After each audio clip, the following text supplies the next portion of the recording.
Blue fix நேயர்கள் அனைவருக்கும் நெஞ்சார்ந்த வணக்கம். இன்னைக்கு நம்முடைய அரசியல் பார்வையில் பல முக்கியமான விஷயங்கள் பேச போகிறோம். அதை பற்றி பேசுறதுக்காக நம்முடைய நண்பரும் மூத்த பத்திரிகையாளருமா சிவப்பிரியன் அவர்கள் அடைந்திருக்கிறார். வணக்கம். வணக்கம். நல்லா இருக்கீங்களா? நல்லா இருக்கேன். ஆட்சியில் அதிகாரம், இப்போ அதுதான் இப்போ ட்ரெண்டிங்கான விஷயமா இருக்குது. இப்போ மாணிக் தாக்கூர் ஒரு விஷயத்தை வச்சார், அதுக்கு ஆர்எஸ் பாரதி ஒரு கவுண்டர் கொடுத்தாரு. ஆனால் என்னென்னா தலைவர்கள் தான் முடிவு எடுக்கணும்னு நமக்கு தெரிஞ்ச விஷயம். இது இன்னொன்று விஜய் ஃபஸ்ட்டு ஆஃபர் பண்ணது இதுதான்.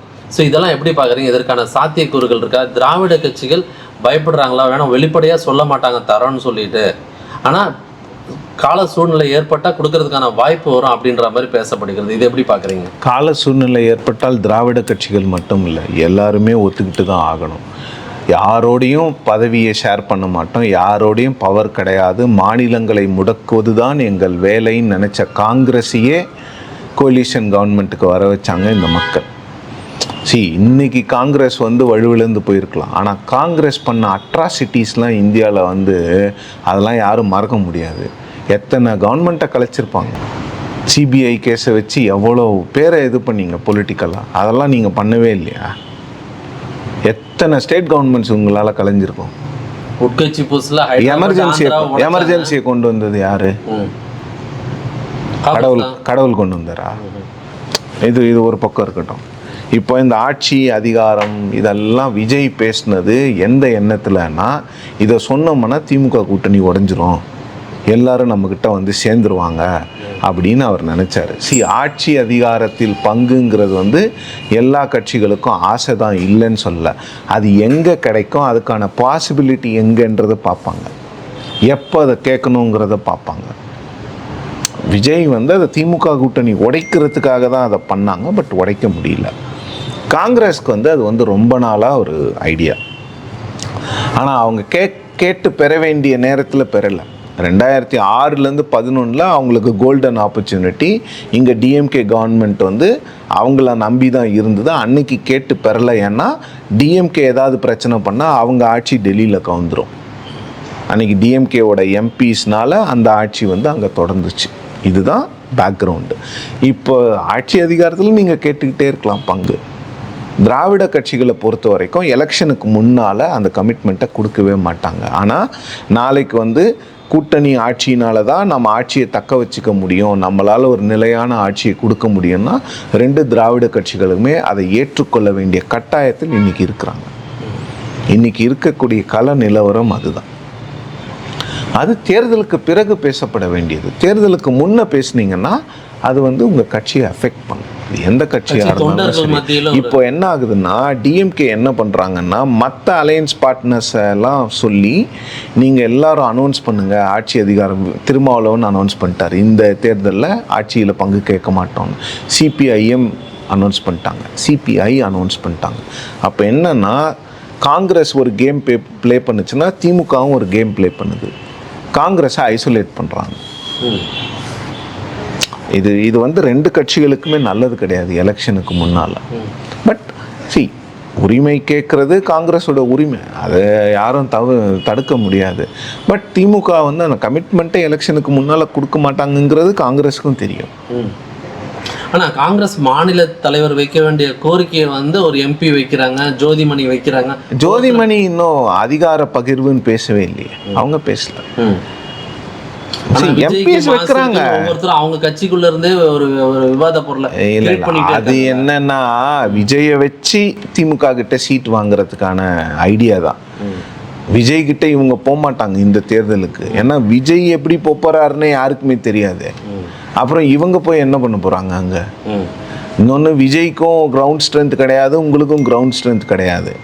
அப்போ என்னன்னா, இது எல்லாமே பூச்சாண்டி தான். இது விஜயை வச்சு திமுக கிட்ட அதிக சீட் வாங்கணும், காங்கிரஸ்க்கு எக்ஸ்ட்ரா சீட்ஸ் வேணும், அதுக்காக அவங்க பண்ணுறாங்க, வேற ஒன்றும் கிடையாது. அதிகார பங்கு வேணும்னு கேட்டுட்டு அடுத்த வாரத்தை என்ன சொல்கிறாங்க, திமுக கூட்டணி ஸ்ட்ராங்காக இருக்குது, இந்தியா கூட்டணியில் தான் நாங்கள் தொடர்றோம்னு அந்த கேவியட்டும் கொடுத்துட்டு தானே பேசுகிறாங்க. கூட்டணி உடஞ்சிருச்சுன்னு யாருமே சொல்லி விஜயோட பேச்சுவார்த்தையே இல்லைங்கிறாங்களே, இல்லைன்னு சொல்கிறாங்க. அவ்வளோதான் உண்மை, அதுதான். இவங்க யாருமே டிசிஷன் எடுக்க போதில்லை. ராகுல் காந்தியும் ஸ்டாலின் தான் டிசிஷன் எடுக்க போகிறாங்க. இவங்க எதுக்கு இது மீடியா டிபேட் தான். இது காங்கிரஸை பற்றி பேசுறதுக்கு ஏதோ ஒன்று காங்கிரஸை பற்றி இல்லை, இந்த அதிகார பகிர்வுங்கிறதே வந்து மீடியா டிபேட் தான். எல்லா கட்சியும் எலெக்ஷனில் தங்களுடைய பார்கெனிங் பவரை இன்க்ரீஸ் பண்ணுறதுக்காக ஏதாவது ஒன்று பேசிட்டு தான் இருப்பாங்க. அன்புமணி இது வரைக்கும் கூட்டணியை பற்றி பேசிகிட்டே இருந்தார். இன்னைக்கு காலையில் என்ன சொன்னார் சொல்லுங்கள்?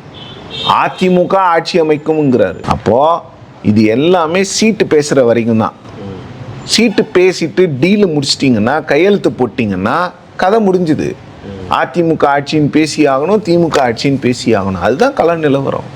நாளைக்கு எலெக்ஷன் ரிசல்ட்டுக்கு அப்புறம் யாருக்குமே 117 அவங்களுக்கு இண்டிவிஜுவலாக வரலன்னா ஆட்டோமேட்டிக்காக கூட்டணி ஆட்சி தான். அது நீங்கள் சொன்னாலும் சொல்லனாலும் அதுக்கு இவ்வளோ பெரிய டிஸ்கஷன் எலெக்ஷனுக்கு முன்னால் தேவையே இல்லை. இது வந்து மாறாக கூட்டணிகளுக்குள்ள எல்லா கூட்டணிகளுக்குள்ள குழப்பத்தை தான் ஏற்படுத்தும். பட் காங்கிரஸ் அவங்களுடைய கோரிக்கையை அவங்க பேசுகிறாங்க. பட் நேரம் சரியாங்கிறது அது அவங்க முடிவு பண்ணணும். அதெல்லாம் நாம் உட்காந்து டிஸ்கஸ் பண்ணிகிட்டு இருக்க முடியாது. அது செல்வ பெருந்தகையும் அந்த குறிப்பிட்ட எம்பிஸ் யார் யார் பேசுகிறாங்களோ அவங்க பேசிக்க வேண்டிய ஒரு விஷயம். மற்றவங்க யாரும் அதில் மற்றவங்க இது வந்து காங்கிரஸுடைய இன்டர்னல் இஷ்யூங்க. அவங்களுக்கு வேணும்னு நினைக்கிறாங்க, கேட்கக்கூடிய இடத்துல அவங்க இருக்கிறாங்க, கொடுக்கக்கூடிய இடத்துல திமுக இருக்குது. அவங்க 2 பேரும் பேசிக்க வேண்டிய ஒரு விஷயம் அது. இப்போ 2026 யாருக்கு கடும் சவாலாக இருக்கும்? அதிமுகவுக்கா திமுகவுக்கா? அதிமுகவுக்கு விஜய் வந்தாலும் வரலாம்னு சொல்கிறாங்க. ஸோ திமுக இதை எப்படி ஹேண்டில் பண்ணுவாங்க? இந்த விஷயங்கள் எல்லாம் பார்க்கும்போது இன்னொரு பக்கம் சோஷியல் மீடியாவில் ஒரு நரேட்டிவ் செட் பண்ணுறாங்க. ஆளுக்கு இவர் இங்கே போயிடுவாங்க, இவர் இங்கே போயிடுவாங்க, இவங்க வாஷ் அவுட் ஆகிடுவாங்க. உண்மையிலே நடக்கிற கள நிலவரம் என்ன? மார்ச் 15ஆம் தேதிக்கு அப்புறம் தான் தமிழ்நாடு எப்படி ஓட்டு போட போகுதுன்னு நமக்கு தெரியும். Candidate is very important. Alliances எப்படி ஃபார்ம் பண்ணுறாங்கன்னு பார்க்கணும்.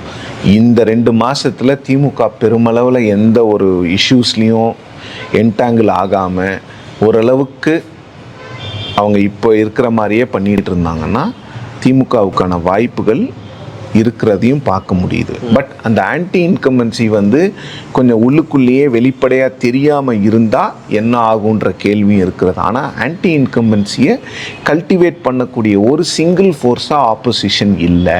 ஜெயலலிதா மாதிரி ஒரு யூனிஃபைங் ஃபிகர் இன்றைக்கி இல்லை. அதுதான் டிஎம்கேக்கு பெரிய ப்ளஸ்ஸாக நான் பார்க்குறேன். ஆனால் டிஎம்கேக்கு எதிராக ஆன்டி இன்கம்பன்சி இருக்குது, நிச்சயமாக இருக்குது. அதை நீங்கள் ஒத்துக்கிறீங்க? சத்தியமாக இருக்குது ஆன்டி இன்கம்பன்சி. ஆன்டி இன்கம்பன்சி இல்லாமல் எப்படி இருக்கும் ஒரு கவர்மெண்ட்டுக்கு? அப்படி யாரும் நல்லாட்சியெல்லாம் கொடுத்துட முடியாது. டிஎம்கே கவர்மெண்ட்டில் எஜுகேஷனல் ஸ்கீம்ஸ் நல்லா இருக்குது, வெல்ஃபேர் ஸ்கீம்ஸ்லாம் நல்லா இருக்குது, லா அண்ட் ஆர்டரில் பிரச்சனை இருக்குது, ஊழல் அதிகமாக இருக்குதுன்னு மக்கள் சொல்கிறாங்க. கீழே இதுக்கெல்லாம் என்ன பதில்? இல்லை, ஊழல் சொன்னதுனால இப்போ எடப்பாடி பழனிசாமி அவர் வந்து ஒரு விலாவரியாக சொல்லியிருக்காருல, இத்தனாயிரம் கோடி, 1000, 2000, 10,000, 5000, 40,000, 50,000 அவங்க 4 லட்சம் கோடி, வருஷத்துக்கு 1 லட்சம் கோடின்னு கணக்கு போட்டு இதெல்லாம் எப்படி மக்கள்கிட்ட எப்படி கொண்டு போய் சேரும்? இது மக்கள்கிட்ட நேற்று பேசிட்டு இன்னைக்கு மறந்துட்டாங்க. அவங்க அதை நேற்று பேசினாங்க, இன்னைக்கு மறந்துட்டாங்க. அதை டெய்லி கொண்டு போகணும். இதே 2021 ஸ்டாலின் அவர்கள் வந்து கவர்னரை போய் பார்த்தாரு, எடப்பாடி இதெல்லாம் நடவடிக்கை எடுக்கணும். டெய்லி அதை டிஎம்கே ஸ்போக்ஸ் பர்சன்ஸ் யாராவது ஒருத்தர் அதை ரிப்பீட் பண்ணிக்கிட்டே இருப்பாங்க. அதை கேம்பெயினாக சஸ்டைன்டு கேம்பெயினாக கொண்டு போனாங்க. ஏடிஎம்கே அதை சஸ்டைன்டு கேம்பெயினாக கொண்டு போக மாட்டேன்றாங்க. நேற்று அதை பண்ணாங்க, இன்னைக்கு கூட்டணி, இன்னைக்கு டெல்லிக்கு போயிட்டாரு, இதை மறந்துடுவாங்க. அது ஒரு ஹேபிட்டாவே வச்சுட்டாங்க. சஸ்டைன்டு கேம்பெயினாக இருக்கணும். அது சஸ்டைன்டு கேம்பெயினாக பண்ணாதான். இதை விட்டுட்டு அப்புறம் 4 எலெக்ஷன் டைமில் 3 மாதம் கழித்து 4 லட்சம் கோடின்னு எடுத்துன்னு வந்தீங்கன்னா யாரும் நம்ப மாட்டாங்க. இப்போ இந்த திமுக கொண்டு வந்த பென்ஷன் ஸ்கீம் எப்படி இருக்குது? அதே நேரத்தில் இவங்களுக்கு பெரும் தலைவலியாக இருக்கிறது தூய்மை பணியாளர்கள் விஷயம். அவங்க போராடிக்கிட்டே இருக்கிறாங்க, இவங்க வந்து அரசு செய்யப்படுது. மக்கள் மத்தியில் அந்த இமேஜ் வேற மாதிரி கொண்டு போகுதுல, அது திமுக மேலே ஒரு என்ன சொல்றதுன்னா ஒரு பேட் இமேஜ் தானே கிரியேட் ஆகுது. திமுகவுக்கு தூய்மை பணியாளர்கள் மட்டும் பிரச்சனை இல்லைங்க, 1008 பிரச்சனை இருக்கு. தீய சக்தின்ற 1008 பிரச்சனை இருக்குது திமுகவுக்கு. இதையெல்லாம் வெளியில் கொண்டு வராமல் இருக்கிறதுக்கு காரணம் வந்து எதிர்க்கட்சிகளினுடைய ஒற்றுமையின்மை, ஒரு சிங்கிள் ஃபோர்ஸாக இல்லை.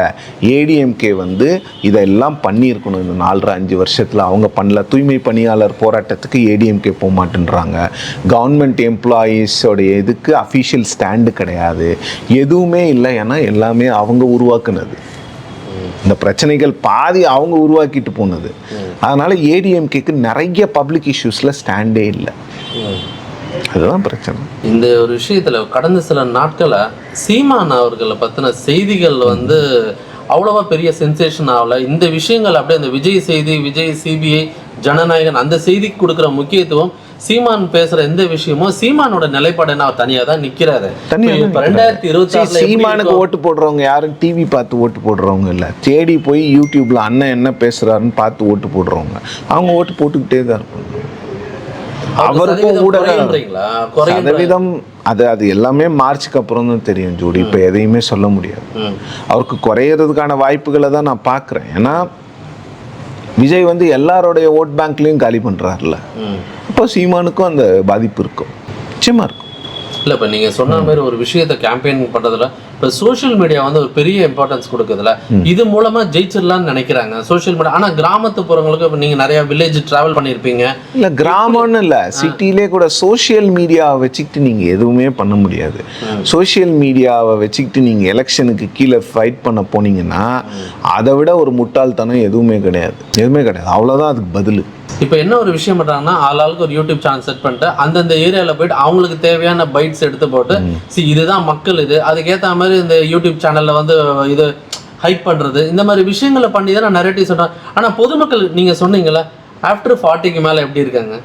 ஆஃப்டர் 40க்கு மேலே அவங்களுக்கு நம்பிக்கை இல்லை. சரி, புதுசாக ஒருத்தவங்களோட தெரிஞ்சவங்க யாருக்கு, இந்த 2 பேரில் யாருக்காவது ஒருத்தருக்கு போட்டு போயிடுவோம். ஆனால் அதில் இன்னொன்று இருக்குது, இந்த 2 பேருமே வந்து மாநிலத்துக்கு நல்லது பண்ணியிருக்கிறாங்க, பண்ணாமல்லாம் இல்லை. இந்த மாநிலத்துக்கு பெருமளவுக்கு 2 கட்சிகளுமே வந்து பெருமளவுக்கு எக்கனாமிக் டெவலப்மெண்ட்டை கொண்டு வந்திருக்கிறாங்க. இன்னைக்கு நம்ம பக்கத்தில் ஆந்திராவில் போய் ஒரு மாவட்டத்தில் எப்படி இன்டீரியர் ரோட்ஸ் இருக்குது, தமிழ்நாட்டில் எப்படி இன்டீரியர் ரோட்ஸ் இருக்குதுன்னு பார்த்தோம்னா தெரிஞ்சிடும் திராவிட கட்சிகள் என்ன பண்ணியிருக்கிறாங்கன்னு. யூபிக்கு போயிட்டு வந்தீங்கன்னா தெரிஞ்சிடும்.